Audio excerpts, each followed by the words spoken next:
What happens when a son gives his mother just 1 week to move out, convinced she's powerless? Margaret quietly reveals a secret deed, and suddenly, she holds the key to his entire future. What happened next stunned the whole family. Margaret sat in her favorite chair, the evening sun slanting through the living room window, illuminating the dust motes that danced in the golden light. The house was silent except for the distant clink of dishes from the kitchen. Her hands rested in her lap, thin fingers twisting together, knuckles knotted by age and worry. She could sense the storm coming before the words were even spoken. It had been a long time since she felt truly at home here. The house technically belonged to her son, Paul, or so everyone believed. After her husband's death, Margaret had moved in with Paul, expecting a gentle season of shared routines, warmth, and grandchildren's laughter. But as the years slipped by, the warmth faded, replaced by a cold, transactional courtesy that made Margaret feel like a guest in her own life. Paul's wife, Tessa, never hid her irritation. "It's not easy having another adult under our roof," she'd mutter just loudly enough for Margaret to hear. Paul rarely stood up for his mother. When he did, it was half-hearted. "She won't be here forever, honey. Just be patient." The house that once rang with joy now echoed with silent tension. Margaret tried to make herself invisible.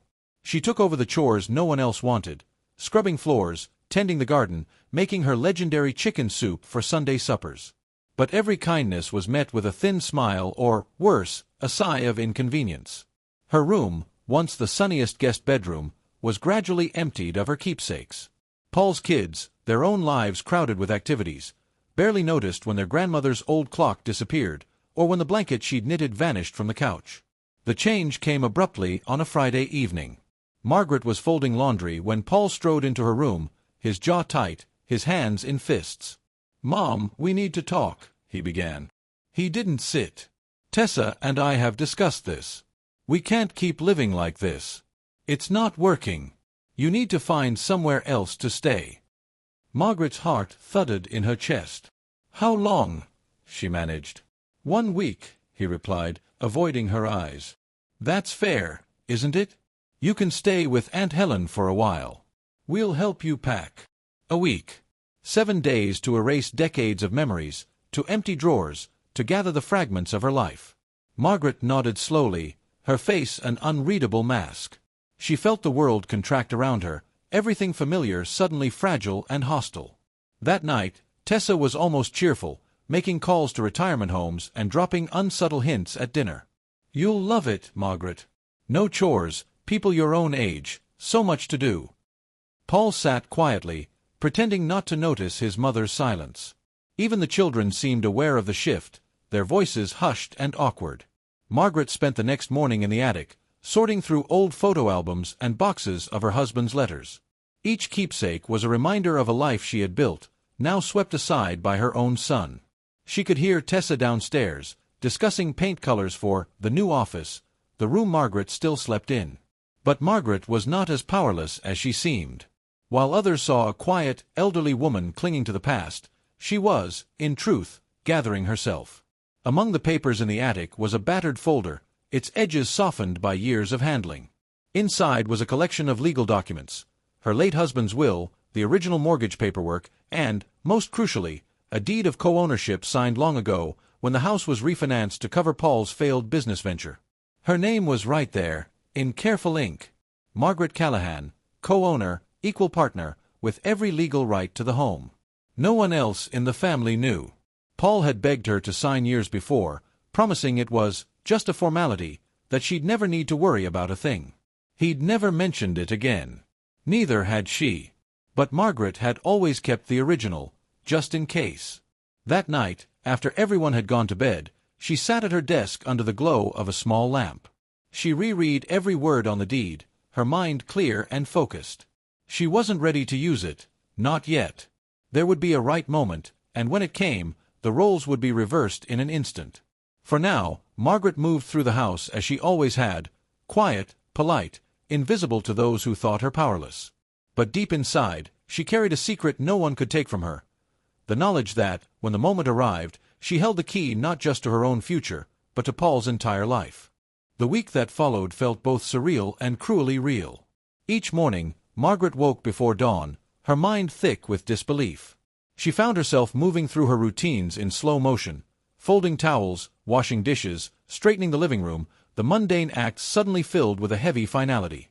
Even the way she made tea was different, as if the clink of her cup was a reminder that her time was running out. Tessa wasted no time. She began sweeping through Margaret's room, opening closets and drawers, making quick decisions about what was worth keeping. She set up cardboard boxes and trash bags, moving with the efficiency of someone eager to erase a chapter. "We don't have space for all these old books," she said, stacking Margaret's favorite novels in a pile destined for the thrift store. "Do you really need this many scarves?" she asked, barely hiding her impatience. Paul, for his part, avoided Margaret entirely. He left for work earlier than usual, returned late, and made himself busy with chores outside. Margaret caught only glimpses of him, his profile in the driveway, the set of his shoulders as he checked the mail. The distance hurt more than his words had. The children, sensing the tension, stayed silent or out of sight. Margaret found a note from her youngest granddaughter, Lily, tucked under her pillow. "I will miss your stories, Grandma." She pressed the slip of paper to her chest, blinking back tears. Margaret made a point to say little. She let Tessa bustle around, nodded politely when asked about her plans, and quietly gathered her most precious belongings: her wedding ring, her late husband's letters, a faded photograph of herself as a young bride. She placed the battered folder with the deed on the bottom of her suitcase, hidden beneath clothes. The days blurred together. Calls were made to Aunt Helen, to retirement homes, to moving companies. Tessa gleefully shared details about next steps at dinner, painting pictures of a carefree life for Margaret elsewhere. "You'll have your own space, and we can visit any time," she chirped, as if she were granting a favor, not issuing an eviction. Margaret wondered if her son understood what was happening. Was he so consumed by Tessa's ambitions, or simply unwilling to confront the mess? She remembered him as a little boy, holding her hand tightly on his first day of school, seeking comfort and safety. Now, it was as if that bond had been erased by convenience and pride. In the quiet of her room, Margaret relived old memories: holidays around the table, the laughter of children running down the hall, Paul's first steps and first heartbreak. Each recollection stung, but it also stiffened her resolve. On Thursday, Margaret called her lawyer, Mr. Whitman. She explained the situation, her voice calm but trembling. "I might need your help," she said. Mr. Whitman asked for details, and when Margaret told him about the deed, he was silent for a moment. "You have more power than you think, Mrs. Callahan," he said quietly. "Let me know when you're ready." Friday arrived, and with it, a strange anticipation. Margaret packed her suitcase, one bag for clothes, one for treasures. She watched Tessa arrange her new office on a Pinterest board, overheard her telling friends on the phone about finally having space. Margaret said nothing. She waited. That evening, Paul came to her room, his face drawn and tired. He paused in the doorway, awkward. "Everything ready?" he asked, not meeting her eyes. Margaret simply nodded. There was a long silence before he turned away, shoulders slumped in defeat. Margaret closed her door gently. She sat on her bed, the folder heavy in her lap, and breathed in the familiar scent of home. She was not finished, not yet. She had honored her son, swallowed pride, and suffered humiliation. But Margaret knew that sometimes dignity required silence, and sometimes it demanded action. She watched the moon rise over the backyard and whispered to herself, "Soon." What the family saw as the end was, for Margaret, just the pause before everything changed. Saturday dawned gray and drizzling, a weather that seemed to echo Margaret's mood as she rose early, moving quietly through the kitchen to make tea. She felt invisible, watching as her family's life swirled around her, already adjusting to a future without her. Tessa sang as she unpacked paint samples, and Paul checked his phone with the distracted urgency of a man already living in another reality. Margaret spent the morning visiting neighbors under the guise of saying goodbye. She carried a plate of homemade scones to Mrs. Robinson next door, accepting the older woman's sympathetic hug. "You'll find your place, dear," Mrs. Robinson said softly, her eyes sharp with understanding. Margaret simply nodded, smiling politely, keeping her secret tucked close. She stopped by the church, lighting a candle for her late husband, her hands trembling as she whispered a silent prayer. In the quiet pew, she found a moment of peace, a brief respite from the hurt and humiliation. It was here that she resolved not to be angry, not yet. Anger was what Tessa wanted. Margaret chose composure, and something far more potent, patience. Back at home, Margaret noticed Tessa packing up her teapot and a crystal bowl from the dining-room hutch. She wanted to protest, but bit her tongue. Instead, she went to the attic, gathering the rest of her personal belongings, an embroidered tablecloth, a stack of handwritten recipes, and a faded photograph of her parents' wedding. Each item was a thread in the tapestry of her life, a life she would not let be erased. As the day wore on, a few friends and family stopped by, some unaware of the true circumstances. "Are you excited for your new adventure?" asked a distant cousin, oblivious to the strain. Margaret gave her the same smile she'd given for decades, gracious, unyielding. That afternoon, Paul's youngest, Lily, slipped into Margaret's room. The girl looked anxious, clutching a wrinkled drawing. "Will you still tell me stories when you're gone, Grandma?" she whispered. Margaret knelt down and hugged her tight, promising, "I'll always have stories for you, sweetheart. And I'm not going far." Evening approached, and Margaret felt the strange sense of finality intensify. She sat on her bed, suitcase at her feet, and reread the deed for the 10th time.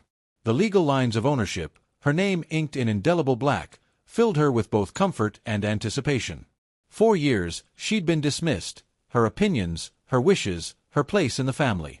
Now, that paper in her hands was more than proof. It was a shield, a sword, and a ticket home all at once. Dinner that night was quiet. Tessa chattered about her plans for the new space, dropping hints about redecorating and turning Margaret's room into an office or yoga studio. Paul barely ate, eyes darting anywhere but his mother's face. The other children ate in silence, unsure whether to grieve or celebrate. After dinner, Margaret received a call from Mr. Whitman. "Everything is ready, Mrs. Callahan," he said. "You can choose how and when you want to proceed." She thanked him, her resolve steeling. She lay in bed that night, listening to the rain drum against the window. Her entire world had shrunk to a suitcase, a folder, and a name on a deed no one else remembered. But Margaret remembered. Tomorrow, she promised herself, everything would change. Margaret barely slept. The house was unusually quiet, as if holding its breath. At midnight, she walked the halls for what everyone believed would be her final time, fingertips brushing along banisters, pausing at faded photographs, lingering at the threshold of her room. She breathed in the scent of lemon wax and the last bloom from her garden sitting on the kitchen table. The memories pressed in on her, bittersweet but grounding. Downstairs, Tessa's laughter drifted from the den, mixed with the static of the television.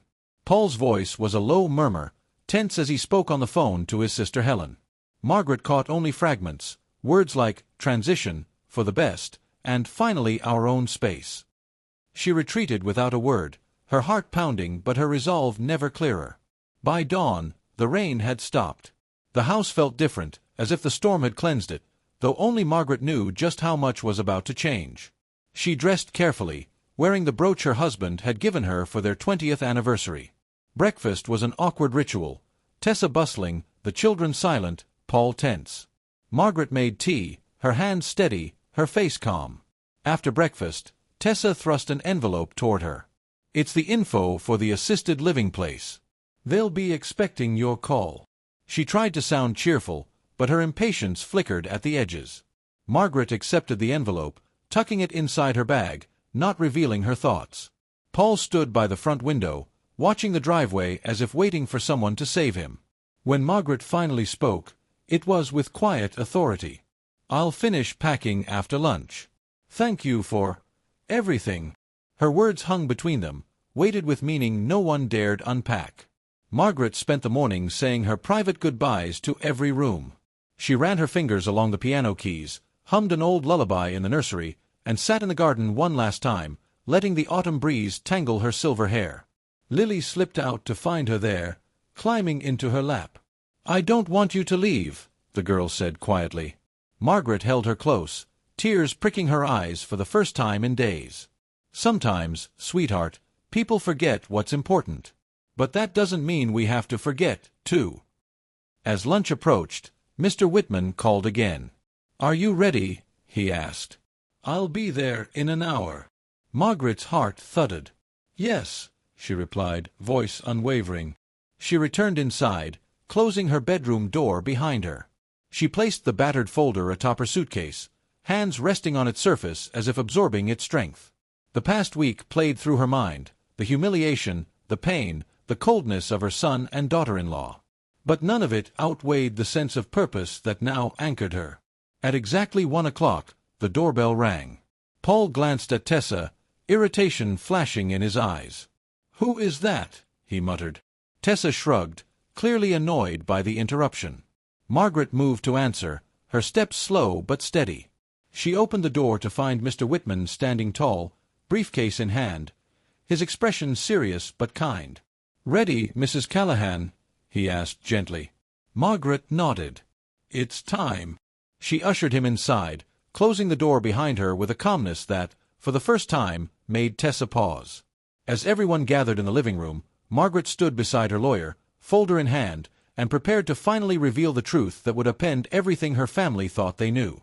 The living room filled with a thick, electric tension as Margaret took her place beside Mr. Whitman.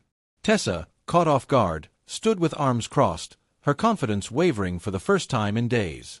Paul hovered near the staircase, anxious and defensive, while the children lurked in the hallway, sensing something momentous but not understanding its gravity. Mr. Whitman set his briefcase down with deliberate care. "Thank you for letting me join your family meeting," he began, his voice courteous but commanding. "Mrs. Callahan has asked me here as her legal representative. She has something important to share regarding her future, and this house." Tessa's jaw tightened. "I don't see why we need a lawyer for moving day. We've made our decision." Whitman held up a hand, polite but firm. "That's just it. Mrs. Callahan's rights and her role in this home have not been fully acknowledged." Margaret's fingers brushed over the worn folder.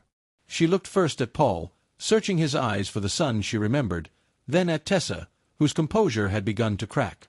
"I'm not here to fight," Margaret began, her voice clear, steady. "But I am here to set the record straight. Years ago, when Paul needed help saving this home, he asked me to co-sign on the new mortgage. He promised it was just paperwork, that my name didn't really matter. But I always kept the original deed." She opened the folder and drew out the crucial document. "This house is not just Paul's. It's mine as well. I am a legal co-owner, equal, by every measure. You cannot evict me, Tessa. You cannot turn my room into an office, Paul. The law is on my side." For a long moment, silence hung in the air. Paul's face drained of color. That can't be right," he stammered, his certainty faltering. Tessa gaped, momentarily speechless. Mr. Whitman slid a copy of the deed across the coffee table. "It's entirely correct.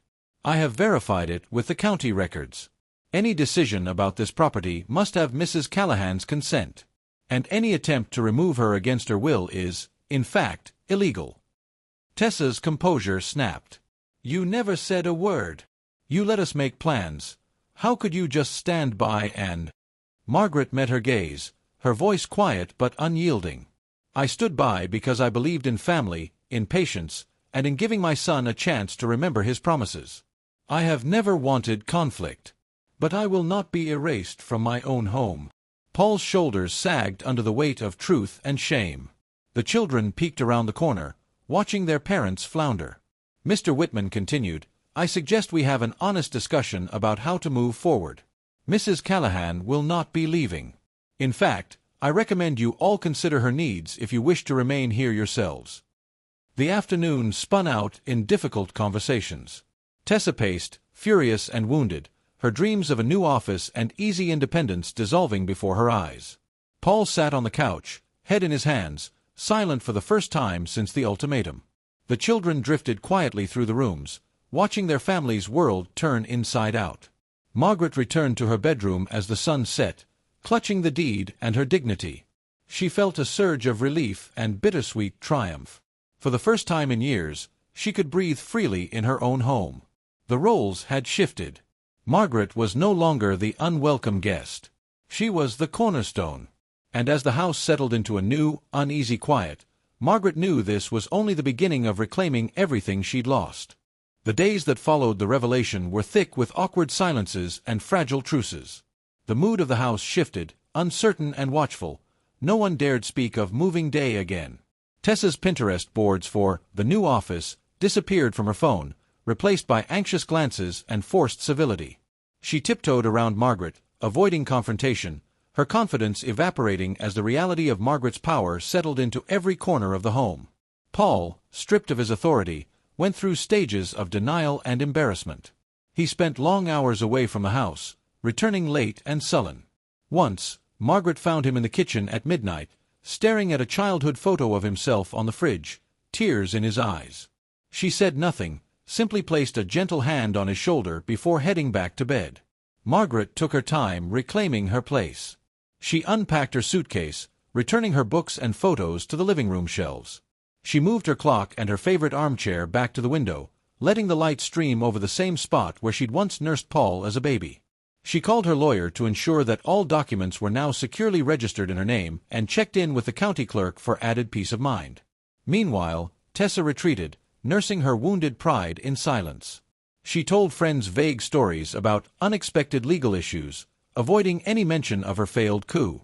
Margaret noticed that the neighbors, who had once smiled awkwardly, now stopped by to say hello with genuine warmth and respect. It was as if the entire neighborhood had witnessed her silent victory.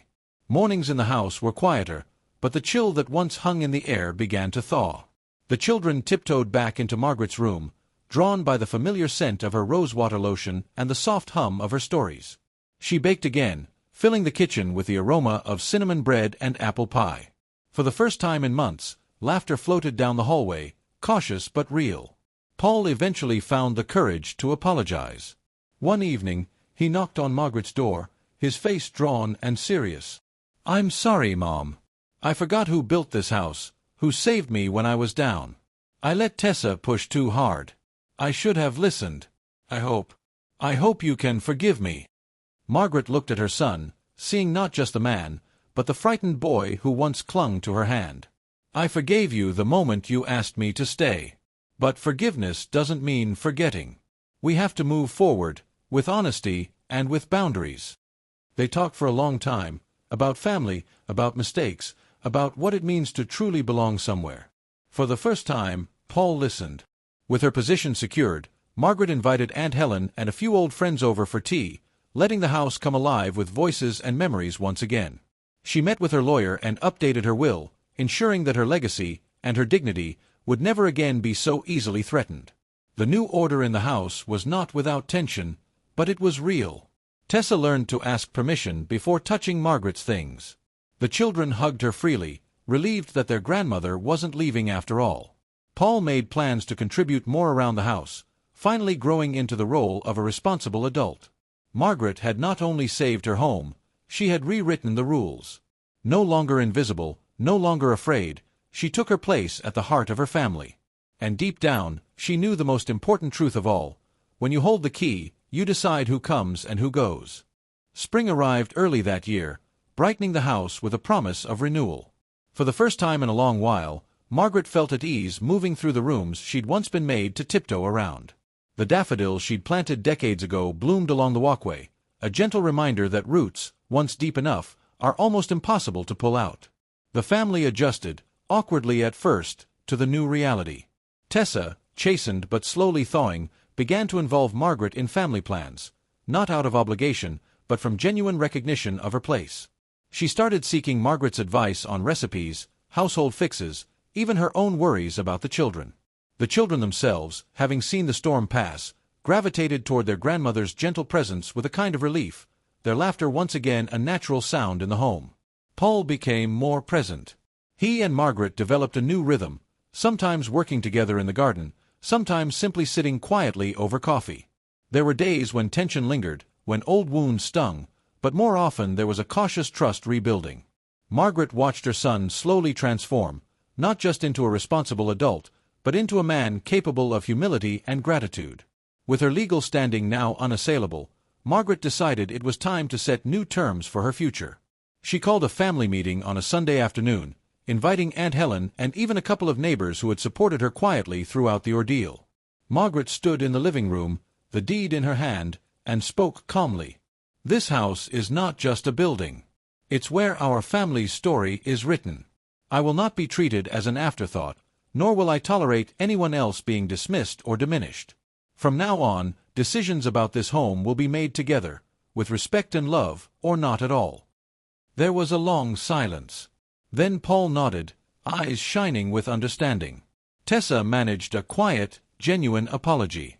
The children hugged Margaret tightly, as if they finally understood her strength. As days passed, the energy in the home shifted. Margaret's old friends visited often, filling the afternoons with stories and laughter. She started hosting small gatherings for neighbors, building the kind of community she'd always cherished.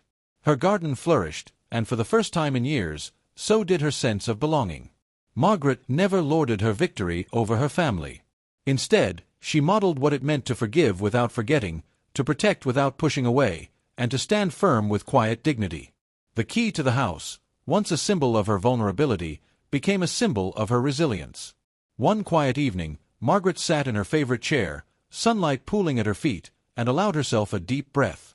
She looked around the room, filled with familiar treasures and the faces of those she loved.